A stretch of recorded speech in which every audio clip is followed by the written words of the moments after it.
धनतेरस। कार्तिक लगते ही तेरस को धनतेरस कहते हैं। धनतेरस के दिन एक मिट्टी का दीपक बना ले। बाद में रात को जिमने के बाद सिर्फ औरतें ही दीपक का पूजन करें। दीपक में तेल डालकर उसमें 4 बत्ती एक कौड़े में छेद करके दीपक जला दे। जल का छींटा दे। रोली चावल, 4 सुहाली, थोड़ा सा गुड़, फूल दक्षिणा धूप में रख दे।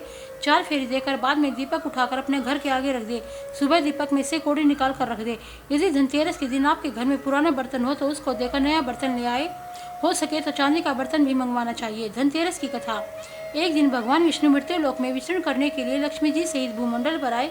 कुछ देर बाद लक्ष्मी से बोले, मैं दक्षिण दिशा की ओर जा रहा हूँ, तुम उधर मत देखना। यह कहकर जो ही भगवान ने राह पकड़ी त्यों ही लक्ष्मी पीछे पीछे चल पड़ी। कुछ ही दूर पर सरसों का खेत दिखाई दिया। उसके बाद रुख तोड़कर चूसने लगी। तत्क्षण भगवान लौट आए और यह देखकर लक्ष्मी पर क्रोधित होकर शाप दे दिया, जिस किसान का यह खेत है 12 वर्ष तक उसकी सेवा करो। ऐसा कहकर भगवान क्षीर सागर में चले गए और लक्ष्मी ने किसान के यहाँ जाकर उसे धन धान्य से पूर्ण कर दिया। तत्पश्चात 12 वर्ष के बाद लक्ष्मी जी जाने के लिए तैयार हो गई, किंतु किसान ने उसे रोक लिया। भगवान जब किसान के यहाँ लक्ष्मी को बुलाने आए तो किसान ने लक्ष्मी को जाने नहीं दिया। तब भगवान बोले, तुम परिवार सहित गंगा जाकर स्नान करो और इन कोड़ियों को भी जल में छोड़ देना। जब तक तुम नहीं लौटोगे तब तक मैं नहीं जाऊंगा। किसान ने ऐसा ही किया। जैसे ही उसने गंगा में कोड़ियाँ डाली वैसे ही गंगा में से 4 चतुर्भुज निकले और कोड़ियाँ लेकर चलने को उद्यत हुए।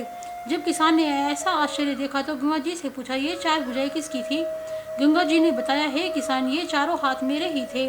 तूने जो कोड़ियाँ मुझे भेंट की है वे किसकी दी हुई है? किसान बोला, मेरे घर में 2 सज्जन आए हैं, उन्होंने दी है।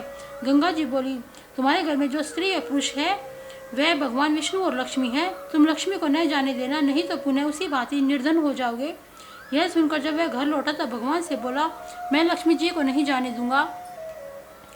तब भगवान ने किसान को समझाया कि इनको मेरा श्राप था, जो कि 12 वर्ष से तुम्हारी सेवा कर रही थी। फिर लक्ष्मी चंचल है, इनको बड़े बड़े नहीं रोक सके। किसान ने हठपूर्वक पुनः कहा, नहीं, मैं लक्ष्मी जी को अब नहीं जाने दूंगा। इस पर लक्ष्मी जी ने स्वयं कहा, हे किसान, यदि तुम मुझे रोकना चाहते हो तो सुनो। कल तेरस है, तुम अपना घर स्वच्छ रखो। रात्रि में घी का दीपक जलाकर रखना, तब मैं तुम्हारे घर आऊंगी। उस समय तुम मेरी पूजा करना, किंतु मैं तुम्हें दिखाई नहीं दूंगी। किसान ने कहा, ठीक है, मैं ऐसा ही करूंगा। इतना कहा और सुन लेने के बाद लक्ष्मी दिशाओं में फैल गई। भगवान देखते रह गए। दूसरे दिन किसान ने लक्ष्मी के कथानुसार पूजन किया। उसका घर धन धान्य से पूर्ण हो गया। इसी भांति वह हर वर्ष तेरस के दिन लक्ष्मी जी की पूजा करने लगा। उस किसान को ऐसा करते देखकर कितने ही लोगों ने पूजा करना शुरू कर दिया।